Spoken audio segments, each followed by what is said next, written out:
He never speaks, he never explains himself, and somehow he's one of the most recognisable faces on the entire planet. But behind the teddy bear and the battered mini, the story of Mr. Bean is far stranger than anything that ever ended up on screen. Secret 1. Done your revision? Oh, yes. I've concentrated on trigonometry. Here's something that would have completely changed everything.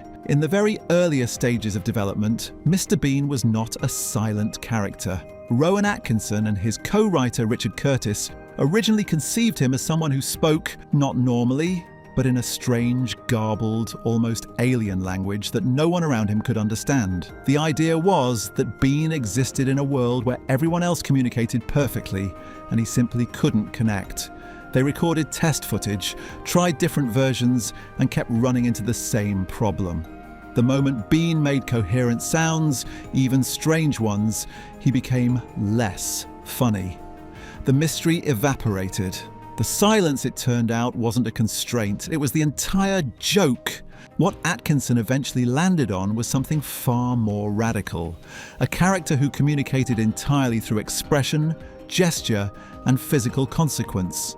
No explanations, no dialogue to fall back on, no way to tell the audience what he was thinking. Everything had to be visible. It was terrifyingly difficult to pull off. And it's precisely why, when it worked, it was unlike anything else on television. Secret 2.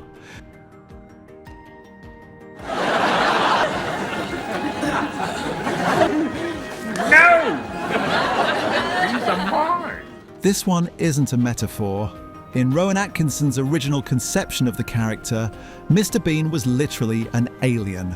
Not a comedy alien, not a metaphorical outsider, an actual extraterrestrial being who had arrived on Earth with no understanding of how human society functioned and was simply doing his best to navigate it. That's why the show opens the way it does every single episode. A beam of light drops Bean from the sky onto a London street while a heavenly choir sings. Atkinson has confirmed that this wasn't decorative. It was the show's literal premise, them. This explains so much about the them. This explains so much about the character that can otherwise seem inconsistent. Why does he react to completely ordinary situations as if encountering them for the first time? Because in Atkinson's mind, he is. Why does he have no apparent grasp of consequences? Because he's working from first principles every single time. The alien backstory was never made explicit on screen, but it was always there, quietly running underneath everything. Secret 3. I'm sorry I'm late. You might assume that Rowan Atkinson, having created one of the most beloved comedy characters in television history, would take some pleasure in watching the finished episodes. You would be wrong. Atkinson has said repeatedly and emphatically that he finds watching himself as Mr. Bean almost physically uncomfortable. The problem, as he's described it, is that physical comedy at the level Bean requires looks completely different from the inside than it does from the outside. When you're performing it, you're making thousands of micro decisions, timing, position, expression, and those decisions feel meaningful and controlled. When you watch the footage back, all you see is a grown man pulling faces and falling over furniture, and the gap between intention and result is, for Atkinson, excruciating. He's also spoken about the sheer physical toll of playing Bean. The character requires total commitment to every bit. There's no dialogue to hide behind, no way to half do it. Every scene had to be performed at full intensity, repeatedly across multiple takes. By the end of filming each series, Atkinson was reportedly exhausted in a way that his other work, including Blackadder, simply didn't produce. The silence cost him more than words ever would have. Secret 4. Look, Teddy. What's Santa Claus for you? Teddy, the small, battered, one-eyed bear that sits on Bean's shelf and serves as his closest companion, is not just a prop. According to Rowan Atkinson and the production team, Teddy has a fully developed inner life, a personality, and a relationship with Bean that was carefully thought through for every episode he appeared in. Atkinson has described Teddy as Bean's emotional equal. Not a toy that Bean is childishly attached to, but a genuine companion that Bean treats with complete seriousness. In Bean's world, Teddy has opinions, reacts to situations, and requires consideration. The comedy comes from the fact that everyone else can see a moth-eaten stuffed bear, but Bean's behaviour makes you almost start to believe it too.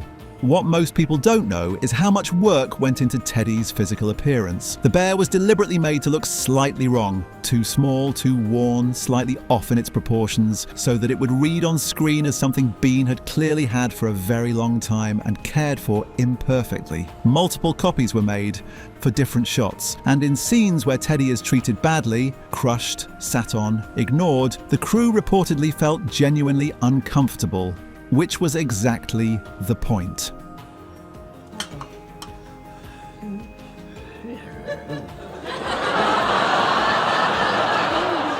Secret 5.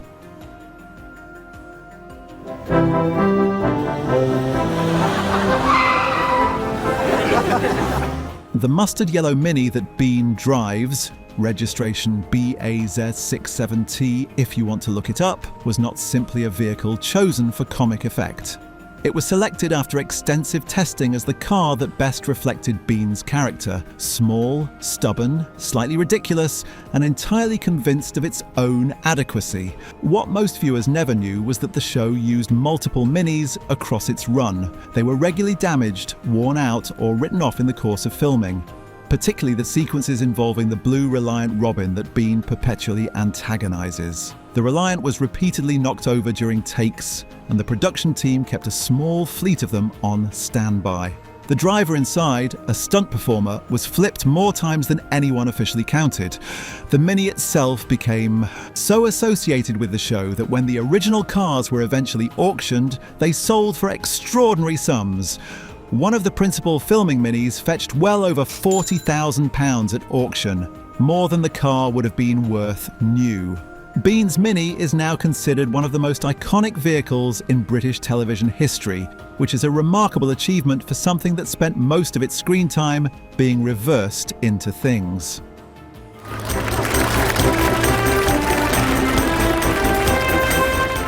Secret 6.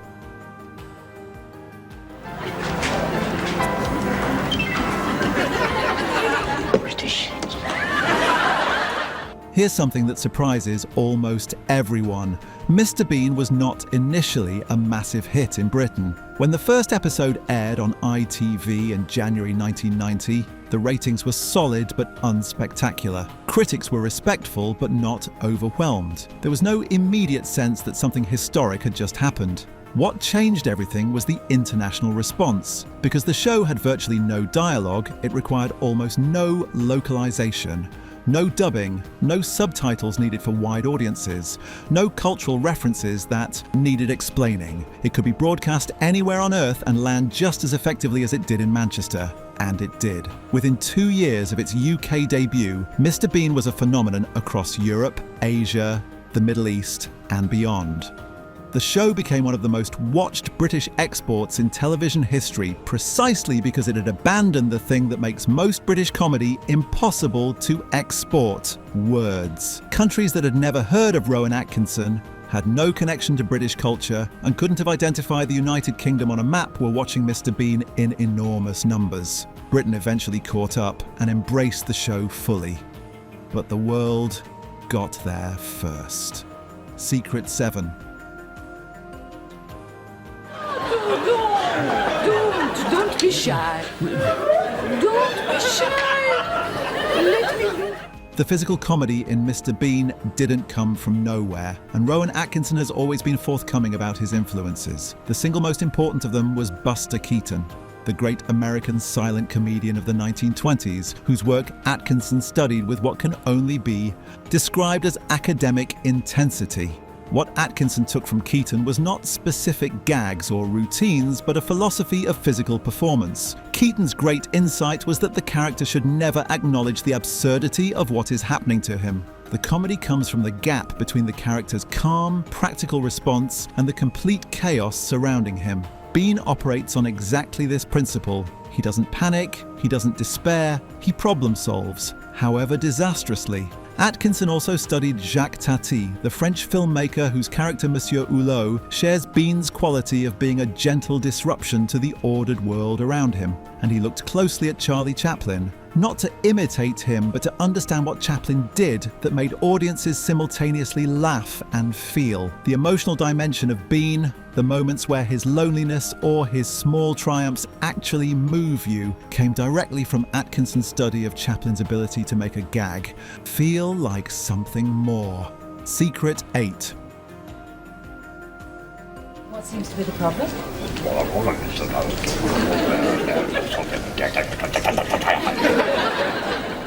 Here is a number that genuinely astonishes most people when they hear it. There are 14 episodes of Mr. Bean. Not 14 per series, 14 in total. Across the show's entire run from 1990 to 1995, Rowan Atkinson and his team produced just 14 half-hour episodes, plus a handful of specials. For a character of this global magnitude, a character recognised from Reykjavik to Rio, a character whose face has appeared on merchandise in every country with a functioning television set, 14 episodes is an almost incomprehensible number. Most successful sitcoms produce that many in a single series. Some produce it in a single month. The reason is straightforward, and once you understand it, makes complete sense. Each episode of Mr. Bean required an extraordinary amount of work. Every visual gag had to be conceived, tested, refined, choreographed, and filmed multiple times. There was no script that could be knocked out quickly. Every second of screen time had to be earned through physical performance. Atkinson has said that one episode of Bean took more out of him than an entire series of anything else. 14 episodes was not a small number. It was everything he had. Secret 9.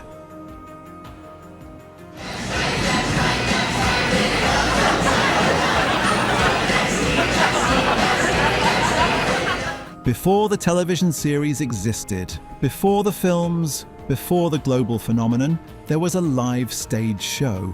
In the mid-1980s, Rowan Atkinson took an early version of the Bean character on tour as part of his stand-up and sketch performances, and the response was unlike anything his management had anticipated.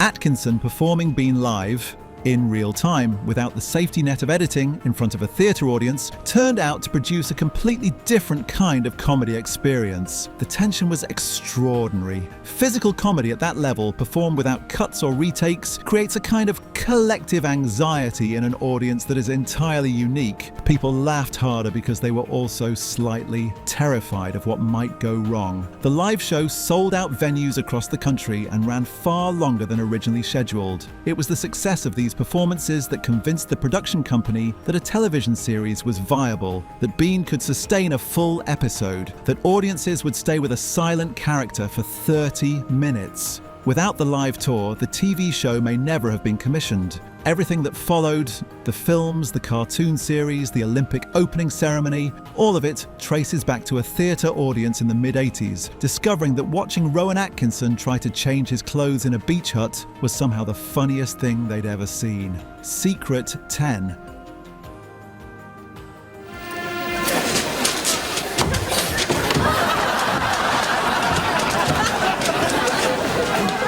In 2012, at the opening ceremony of the London Olympic Games, one of the most watched television events in human history, broadcast live to an audience of over 900 million people, Danny Boyle made a decision that most directors would never have considered. He put Mr. Bean on the world stage. What the global audience saw was Rowan Atkinson, seated with the London Symphony Orchestra, playing a single repeated note on a keyboard while gradually becoming distracted, falling asleep, and eventually, in an extended fantasy sequence, running through the Chariots of Fire beach scene in his pajamas while cheating outrageously to beat the film's actual hero to the finish line. What most people didn't know was how close this didn't happen.